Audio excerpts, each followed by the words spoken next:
wabarakatuh. Ya, kami mahasiswi dari Sekolah Tinggi Agama Islam Syekh Haji Abdul Halim Hasan Al-Islahiyah Binjai akan melakukan sebuah penelitian atau mini riset yang akan kami laksanakan di sekolah.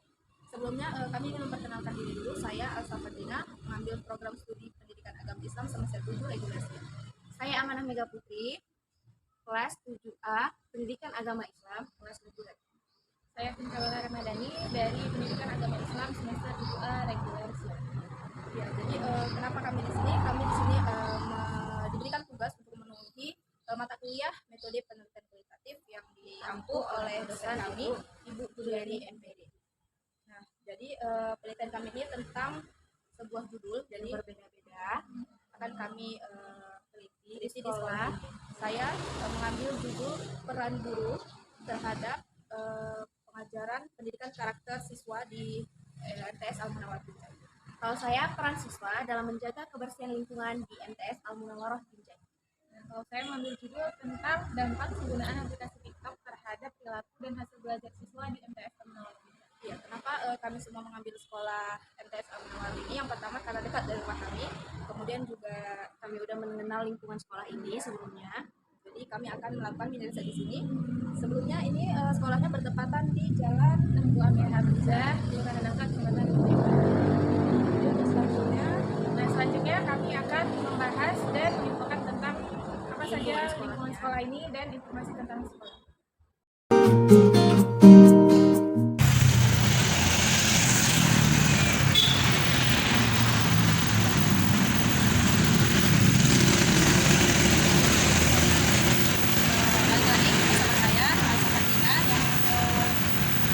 saya akan membuat penelitian di sekolah ini di MTS Al-Munawwarah Binjai. Sekarang kita bisa melihat bagian-bagian dari sekolah.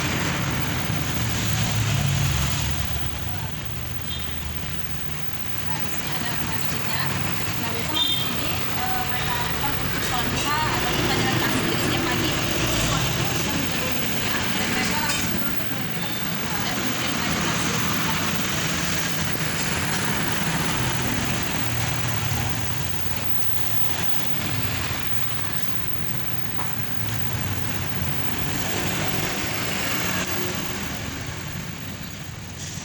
Nah, di sini tempat parkir guru dan kendaraan gurunya. Di sini ada toilet mahasiswa, toilet siswa putra, dan di sini toilet putri. Bentuknya seperti ini, kalau kita lihat sangat asri ya, karena banyak pepohonan, jadi udara juga segar gitu. Walaupun di depan bising banyak berkendaraan bermotor, bus lalu lintas dan segalanya, mereka masih dapat menghirup udara segar di pagi hari. Sekarang kita masuk untuk melihat ruang kelas dari sekolah MTS Al-Munawwarah Binjai.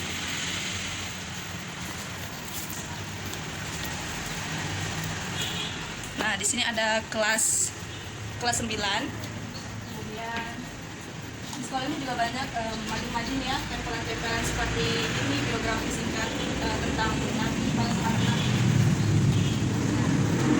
Di sini juga ada kelas 8. Nah, berarti itu kelas 9, kelas 8. Kemudian di sini ada ruang guru beserta perpustakaan di dalamnya.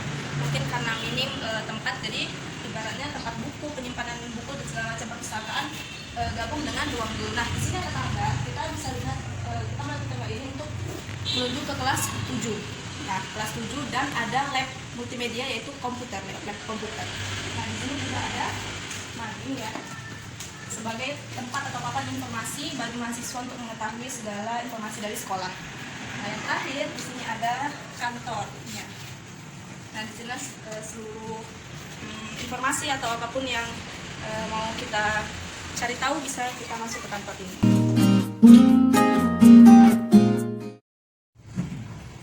Ya, baik, saya di sini akan mewawancarai salah satu staf dari sekolah Al-Munawwarah Binjai. Kebetulan kepala sekolahnya berhalangan, jadi saya akan mewawancarai wakil kepala sekolah dari sekolah MTS Al-Munawwarah Binjai ini dengan Ibu Mislik. Apa kabar Bu Mislik? Alhamdulillah. Baik. Ibu di sini sebagai apa?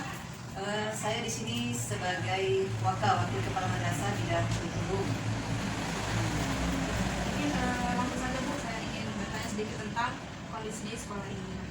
kan ibu saya ini peran guru dalam mengajarkan pendidikan karakter pada siswa. Jadi apa saja upaya atau cara dilakukan guru maupun sekolah dalam mengajarkan pendidikan karakter. Baik.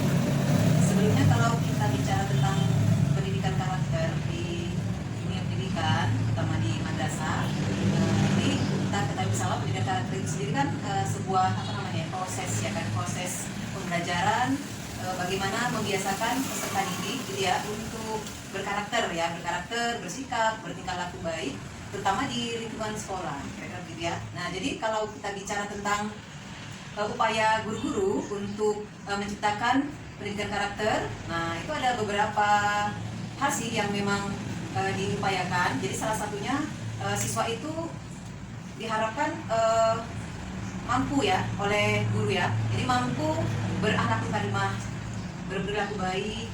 Kemudian guru juga berusaha untuk mewujudkan anak-anak itu semangat belajar di kelas ataupun di luar kelas gitu ya. Nah, jadi selain itu guru juga biasanya menumbuhkan sikap gotong royong, sikap disiplin, kemudian beberapa lagi tentang sikap untuk terus semangat belajar apalagi di masa-masa pandemi seperti ini. Nah, kira-kira seperti itulah yang bisa dilakukan oleh guru untuk bagaimana sih karakter atau pendidikan karakter anak-anak gitu ya di kalangan madrasah. Karena dari madrasah juga nanti akan dibawa ke lingkungan di luar dari madrasah itu sendiri. Jadi ya harus mampu atau kalimat dari Nah, kemudian guru itu kan bagaimana guru bisa mengetahui karakter siswanya? Apakah guru itu kalau udah tahu perilakunya tidak baik, apakah mereka langsung memberikan punishment atau gimana?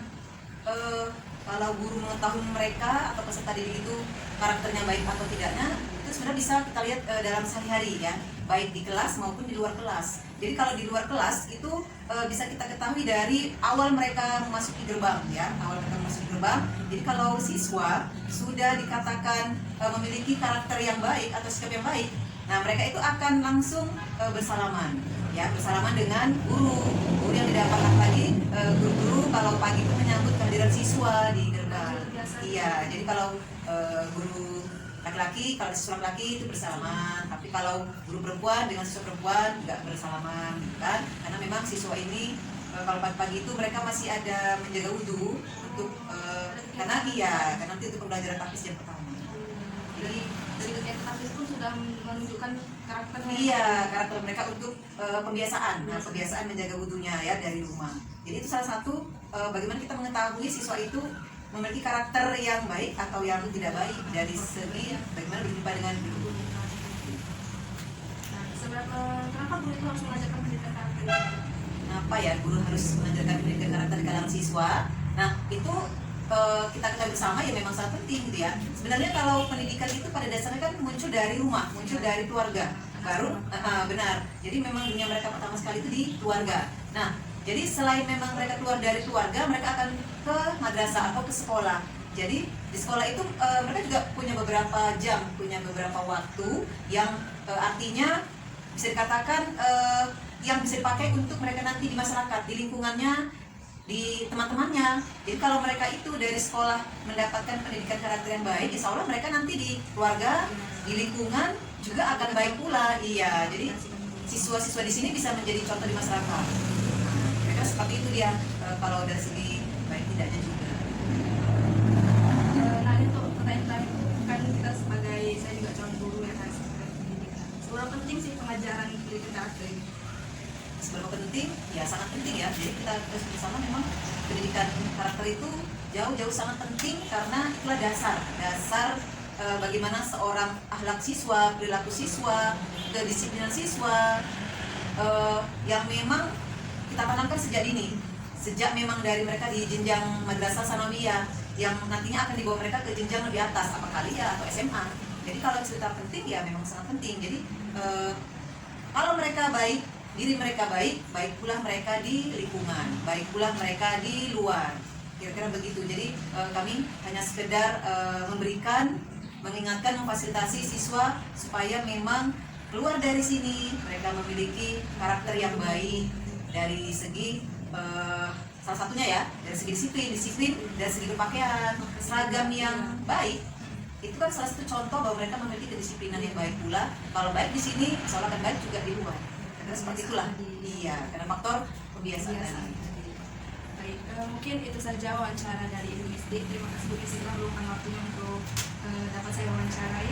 Kurangnya saya kata itu mohon maaf. Terima kasih Bu Misdi. Baik, ini saya akan melanjutkan wawancara saya dengan Ibu Rosmayani Nur sebagai bagian wakil kepala madrasah juga bagian kesiswaan. Bagaimana Bu? Jadi saya akan bertanya tentang pendidikan karakter.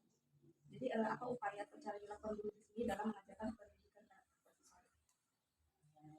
Upayanya ya, kita di sini kan sekolah agama, yang mana di sini juga kita memberikan IP yang namanya pendidikan agama untuk karakter siswa. Di sini kita sudah tanamkan juga kepada siswa bahwasanya kita memiliki peraturan yang harus mereka ikuti sehingga mereka bisa menciptakan karakteristik diri mereka. Dan juga kita di dalam pelajaran seperti akidah, akhlak, fikih, nah di situ lebih ditanamkan yang namanya karakteristik sehingga anak-anak di sini bisa memiliki karakteristik masing-masing. Iya. Bagaimana Bu tadi bisa mengetahui karakter siswa? Mengetahui karakter siswa tersebut dari tingkah lakunya, gerak-geriknya. Jadi kita bisa menilai si anak ini seperti apa, dia hobinya seperti apa. Nah, jadi masing-masing anak itu pasti memiliki sifat yang berbeda. Walaupun kita lihat anak ini pendiam, tapi bisa jadi dia orangnya mungkin yang seperti ini dia tidak suka. Jadi kita harus bisa menilai atau melihat karakter si anak itu seperti apa agar kita sebagai guru, sebagai pendidik juga tidak salah memberikan penilaian atau tugas kita bilangnya kepada dia sehingga dia bisa tertarik, semangat untuk mengerjakan apa yang kita berikan. Kenapa guru itu tadi harus mengajarkan pendidikan karakter? Kenapa ya? Karena karakter itu merupakan suatu hal yang memang harus dimiliki seseorang. Setiap orang kan harus memiliki karakter kan gitu supaya kedepannya nanti dia itu bisa mempunyai sifat tersendiri, karakter sendiri, khas sendiri.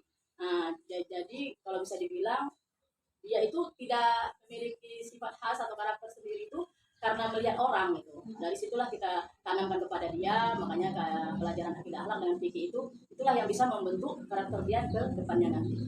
Kalau dia memang menonjol di bagian akidah akhlak itu misalnya, jadi pribadi dia baik lagi, fikih dia bisa belajar soal dengan baik. Iya, dia juga bisa menjadikan contoh kepada temannya gitu kan, bahwasanya kita ini memiliki pribadi itu yang bisa dibilang tidak semuanya itu sama gitu. Nah, disinilah kita memberikan pendidikan itu supaya dia kedepannya nanti mendapatkan atau menemukan jati diri dia sendiri. Gitu. Pertanyaan terakhir Bu, seberapa penting mengajarkan pendidikan karakter ini pada anak? Seberapa pentingnya ya kalau saya bilang ya dari dia usia dini sebenarnya itu penting, sangat penting kan. Walaupun dia masih di tingkat TK kita bilang itu pasti ada diberikan pendidikan karakteristik atau karakter kita bilang, tapi mungkin dengan cara ya hanya masih bermain-main, barulah lanjut ke tingkat SD-nya kan gitu. Kalau untuk di tingkat MTS ya kita bilang disitulah mereka sudah mulai belajar untuk menemukan, mengenal mereka di masa-masa itu, baru nanti di tingkat SMA atau tingkat lanjutnya mereka sudah menemukan di tingkat lanjut di seperti universitasnya, disitulah sudah ditemukan mereka. Itulah perkembangannya. Banyak Bu. Nah, baik, di sini saya berjumpa dengan salah satu siswa di sekolah di MTS Al Munawwarah Binjai. Jadi saya akan sedikit bertanya tentang apa sih yang dia dapat atau perilaku apa yang sudah dia aplikasikan di kehidupan sehari-hari dia. Siapa namanya deh? Siapa? Ada nggak? Syahila. Oh Syahila. Syahila kelas berapa Syahila? Kelas 9. Syahila berarti kelas 9. Belajar akidah ada pelajaran akidah. Berarti akidah kan tentang akhlak ya kan? Nah, jadi gimana tuh kalau pas gurunya ngajar, karena tingkah-tingkah kawan Syahila atau Syahila sendiri pun gimana tuh kalau gurunya ngajar? Apakah Syahilanya ribut? Oh Syahila ribut ya kan? Terus gimana lagi? Kawan-kawan yang lain gimana? Iya, jadi kalau saat guru mengajarkan tuh mereka ribut. Jadi kalau kalian ribut, gurunya gimana? Apa yang marah? Nah, gurunya marah itu karena mereka ribut. Enggak, karena mereka sayang gitu ya kan. Mereka ingin kalian semua itu berperilaku yang baik gitu ya kan, tidak main-main lagi saat gurunya menerangkan. Ya, jadi kalau gurunya marah, berarti mereka sayang. Nah, kalau udah punya marah berarti kalian harus berbuat lebih baik lagi. Itu saja wawancara dengan Syahila.